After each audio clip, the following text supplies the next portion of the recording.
how do you change the game? How do you change a game? How do you change the negotiation from one that could otherwise go to a confrontation into one that's cooperative, one that may be now where both sides are tending to be locked into their positions? How do you move the spotlight, almost like there's a spotlight, over here to focusing on interests, what each side really wants, so that you can arrive at a mutually agreeable solution? It's not easy.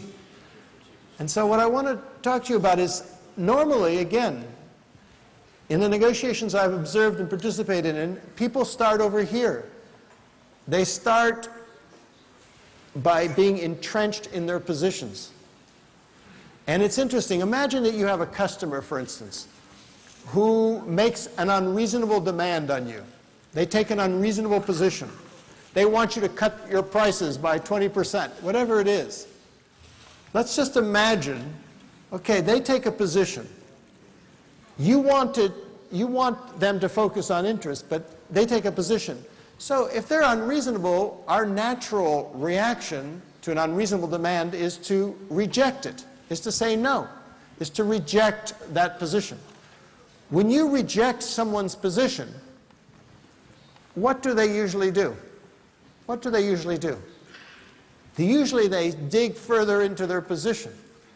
So the question is, how do you move the spotlight? How do you move the conversation? How do you move the focus of attention away from position over here, over to interests, over to creative options? And the key way of doing that is what I want to talk to you about right now. It's to reframe. I know that my colleague, Paul Schumacher, talked about reframing. I want to talk about reframing being one of your greatest powers in negotiation. But reframing in the sense of moving the spotlight, moving the focus of attention from positions onto interests, onto options, onto criteria of fairness. And the key here, the key art in negotiation, interestingly, we often think of negotiation as talking, right? Each side makes statements to the other. But the key art in negotiation may actually be the art of asking questions. How do you ask questions so that, for example, you can move the spotlight by asking the magic question, why, for instance? You ask the customer, why that demand? Why that position? I just want to suggest to you the power of, instead of framing the negotiation in terms of positions, really looking behind the positions to find out what are the real business interests, what are the real interests, so that you can come up with a creative solution that meets both sides' interests. So it may be asking why, asking questions, why questions. Sometimes the other side doesn't want to tell you their interests. So you can ask an indirect way. You can say, ask not why, but you can ask why not. In other words, say, what would be wrong with adopting this kind of strategy? And the same people who don't want to tell you information about their interess are usually the kinds of people who love to criticize. And they'll say, I'll tell you what's wrong with your proposal. A, there's no, the price is too high, morale will go down, quality will suffer.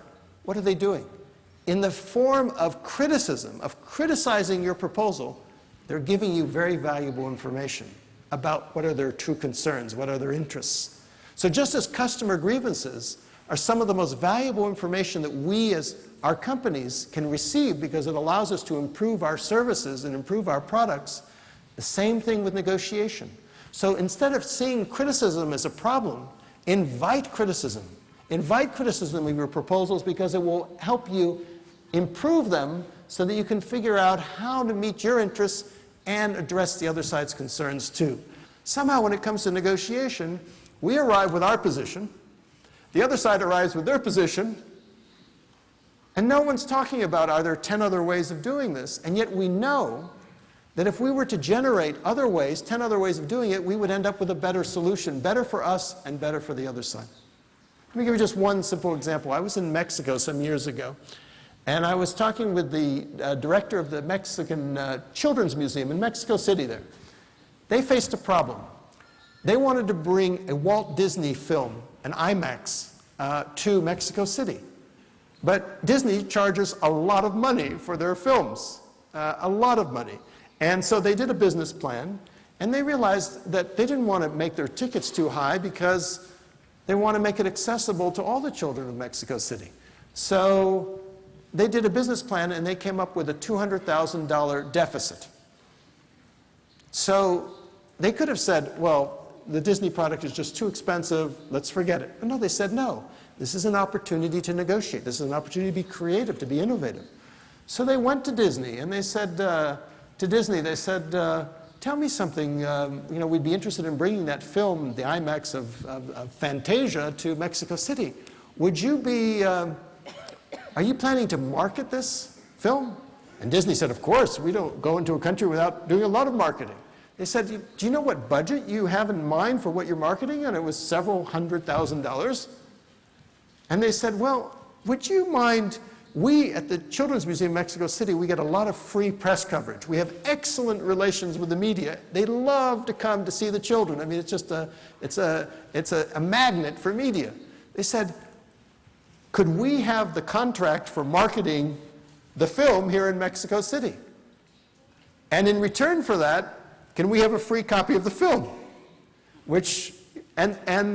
So what they did was a deal like that, where essentially, instead of saying there's no possible overlap here, they expanded the pie by taking something that was low cost to them, which was their free access to the media, but a very high benefit to Disney, to trade for something that was low cost to Disney, which was an additional imprint of their film, but very high benefit to the children of Mexico City. So one thing you want to ask yourself always is, what is low cost to us, but for example, high value to our customers? What's low cost to us, but high value to our customers? Could it be information? Could it be knowledge? Could it be information about the marketplace? Could it be knowledge about how to use the product? Could it be some kind of quality? And then in return, ask yourself, what's low cost to the customer, but high value to you? It might be a referral, for example. So you're always probing in any negotiation, looking, can we expand the pie? Can we bring more issues on the table to really make for a richer mix so that we can solve the problem? So that's what you're trying to do. It's almost like there's a pile of gold on the table in front of you when you're negotiating with the other side. And so often we walk away from the table leaving all that gold. That gold is the amount of potential joint gain, there might be for us and for the other side. Or we walk away from the table and we leave a lot of gold still on the table. The way to get at the gold is to invent. It's to be creative. The role that objective criteria or independent standards play in negotiation is critical, because what they do is, when you have that, then you can say, okay, yes, maybe I got a little bit less money, but it's because we have a much smaller department and they have a much larger department. Then when it comes for you to be able to go back to your people and explain why you got less money, you have an explanation. There's something based on fair. It's a lot easier to accept. And so there's a power here in negotiation, which is the power of legitimacy. And so it's why it's so important when you present proposals to the other side to think about what are the objective criteria that make them fair. When you think about your own situation, when you think about what you're asking, think about what are the objective criteria that make them fair. And think about, for example, one of the things I notice that people do when they say, okay, tell me, what's your price? The first thing we do is we put the price. And then the customer says, well, that's a lot, And then they say, why is the price so high? And then maybe you say, well, it's because of this and this and that. But they already have the price in their head. They're already reacting emotionally.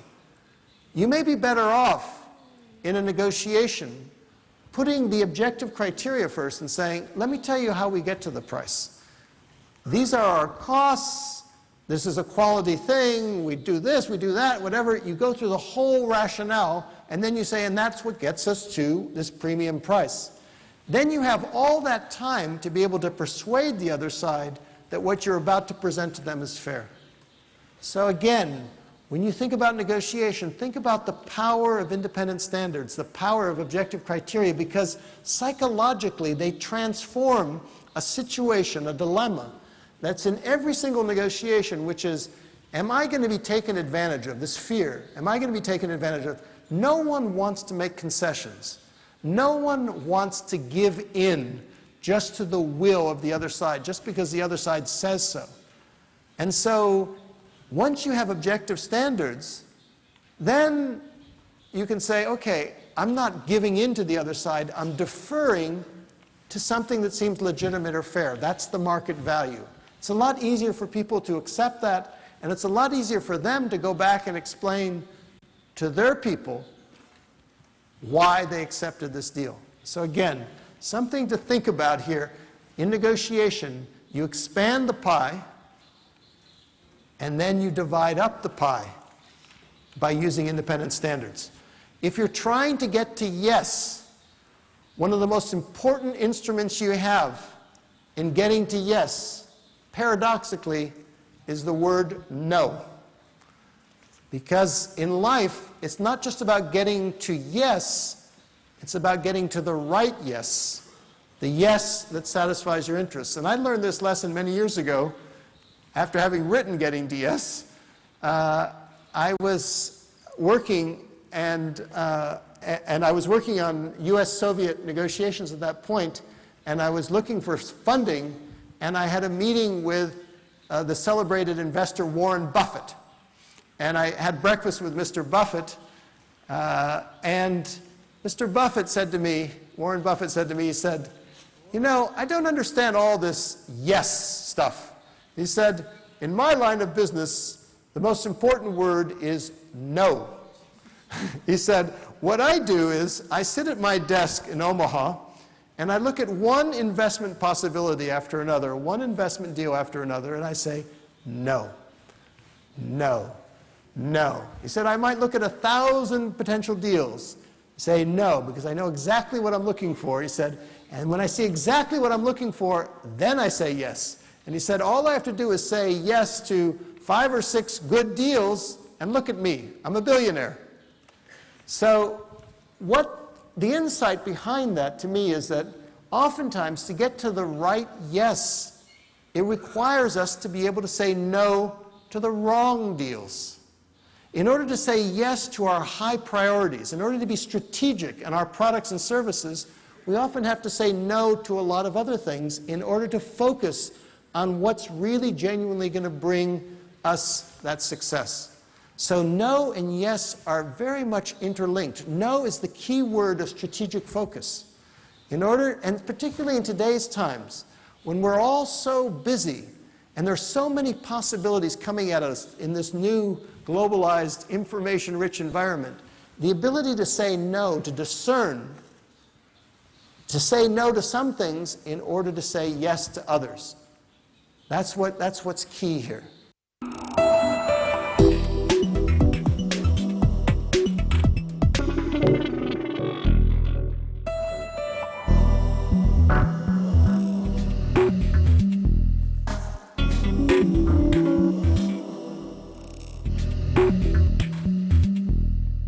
Negotiation is one of the main tools in being able to resolve and deal with conflict. But there's another important thread that's even more fundamental, and that is the talent and the leadership skills that drive how conflict and negotiations are dealt with. As we look at the whole puzzle, you can begin to see that those people who are truly effective in dealing with conflict and negotiation also tend to be very, very good leaders. We heard this morning from Prime Minister Howard, his experience of dealing with 3 of probably multiple conflicts around the world, and how leadership was a part of that. The values that drove him, the values that guide the person or the leader to be able to know how to see their way through that conflict. You want to be effective at negotiating and conflict resolution and at leading, you must take control of your mind's eye. To be good at conflict management and negotiation and leadership, you must be positive. You cannot be cynical and negative and be effective at leading or negotiating. Now, we've all heard, or maybe you've heard of Andy Grove, who wrote a brilliant book called Only the Paranoid Survive from Intel. Well, he's a dear friend of Warren Bennis, who's also a friend of mine, and Warren recently wrote an article for Forbes magazine saying, today, in the world of uncertainty we live in, it's not the paranoid who survive, it's the optimists who survive. Never forget that. You cannot be an inspiring leader or an inspiring negotiator if you are not fundamentally positive. We've had a myth put on us that people naturally resist change. And if you are a negotiator, you're dealing with conflict, you're dealing with leading situations, and you start by the attitude people naturally resist change, you're going to make a big problem for yourself. In fact, what people resist is the pain of change, the fear of the unknown. That is true. The second line, your brain, the neuron system in your brain needs challenge, needs curiosity, needs change to help stimulate and create new neurons. Leaders need a secure base, and what we're going to see shortly is that when you have a secure base, then this early warning system, which can make you crazy, can put you into an amygdala hijack, can make you worry too much, make you even paranoid and over-suspicious. This early warning system shuts down so that you want to explore. This is what happens with children. Children who are with a secure base, a parent, a grandparent, a teacher, they don't want to stay with that secure base. They want to go out and explore. But then they come back to the protection, the comfort, the energy of that secure base until they go out again. Have you seen that with children? The same thing is true with adults. We need secure bases till the day we die. If your boss is a secure base, or in a conflict situation where you're mediating or you're negotiating, you are a secure base, then you shut down this defensiveness, and pretty soon you start looking only for possibilities. The sad story is, with the economic crisis, with all that's happened, in the United States, only about 22% of people trust their boss. It means the majority of people are trying to survive. And if you are surviving, you will not thrive. You have to move to playing to win. That's why we know the 80% who are playing not to lose, they're afraid to take a risk, afraid to look silly, afraid to make a mistake, they're going to limit their potential. In conflict management, negotiation, the best negotiators, they take the right calculated risk, but it is counterintuitive. You have to control your brain, because if fear drives you, then it's going to pull you back and you're not really going to be looking for what is possible. And people resist being changed. They like to have choice. The point is, can you understand the benefit of change? And if people can understand the benefit, you can motivate them to go towards that benefit, but not until you understand the pain behind it. That's what behavioral economics is about, and it's a revolution in understanding. Isn't this an incredible insight? That loss is more powerful in motivating than benefit. Unless you are a high performer, unless you're playing to win, then benefit is overriding your fear of pain. And lastly, can you find the benefit in every change? And for conflict management, it's fundamental to understand without the bond, you do not go the next step. And in organizations, the leaders, the teams, throughout that system must be effective in being able to do that bonding. What do the great champions do? They practice, practice, practice. You want to be great at anything? 4, 5, 6, 7 hours a day. 5, 6, 7 days a week, relentless. And it takes 10 to 15 years to be a real champion. About 5 years to be a master at something. That's why if you're promoted because you're good at IT or engineering or law or marketing into a leadership position, does that make you a leader? No, you need a whole history behind that. And that's been one of the mistakes organizations have made, is that they've not developed leadership talent strongly enough. What else do? They practice in the correct way. You need a coach. You need a teacher. Now that doesn't mean you have to hire an executive coach. That's not what we're talking about. We're talking about somebody has to show you how to do it correctly. Talking, dialogue, and negotiating are a tool that fits all together. You can never be a good negotiator if you're not good at dialogue. And you will never be good at dialogue if you can't talk in an effective way. And Dan Goldman has this wonderful quote, that personal competence comes from being aware of one's own emotions and regulating them, and social competence is awareness and regulation of others' emotions. This is the key, self-management.